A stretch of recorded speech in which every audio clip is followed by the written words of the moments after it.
അല്ലാ തീപ്പന്തൽ Rajpur speaking. എടാ ഇത് കൃഷ്ണേന്ദുവാ. ആ ചേച്ചിയായിരുന്ന ചേച്ചി ആ ഡയാനയുടെ ഫീച്ചർ പോലും എനിക്ക് തരുന്നില്ല ചേച്ചി. ചേച്ചി എനിക്ക് ഒറ്റ കുറ്റേ ഉള്ളൂ, ഞാൻ ചേച്ചിയുടെ ബന്ധു ആയിപ്പോയി. അയ്യോ അതൊക്കെ പിന്നെ പറയാം. മൂന്നേട്ടനുണ്ടോ അവിടെ? നോക്കട്ടെ.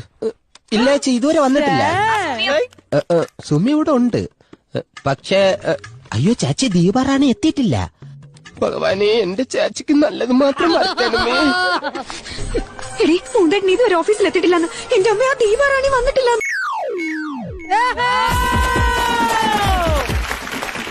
ഒരെണ്ണം കൂടെ വേഗം കാണാം. ഓക്കെ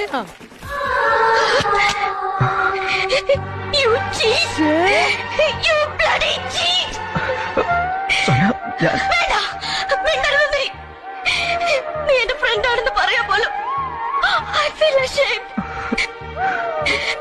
പരസ്പരം ഒന്നും മറച്ചു വെക്കാറില്ലെന്ന് നീ പഠിച്ചിട്ട് ഇത്രയും വലിയൊരു ചതി നിനക്ക് എങ്ങനെ അതിന് കഴിഞ്ഞു? എങ്ങനെ കഴിഞ്ഞൂടാ? ഒരു സൂചന എപ്പോഴെങ്കിലും തന്നിരുന്നെങ്കിൽ ഞാനിങ്ങനെ വിട്ടുവേഷം കേട്ടുമായിരുന്നു. ഒരു വാക്ക് എന്തെങ്കിലും പറഞ്ഞിരുന്നെങ്കിൽ ഇതൊക്കെ സംഭവിക്കുമായിരുന്നോ? പ്രകാശിനോട് എന്താ മറുപടി പറയേണ്ടത്? 1000 വട്ടം ചോദിച്ചില്ല ഞാൻ. അപ്പൊ പറഞ്ഞൂടായിരുന്നു നിനക്ക്?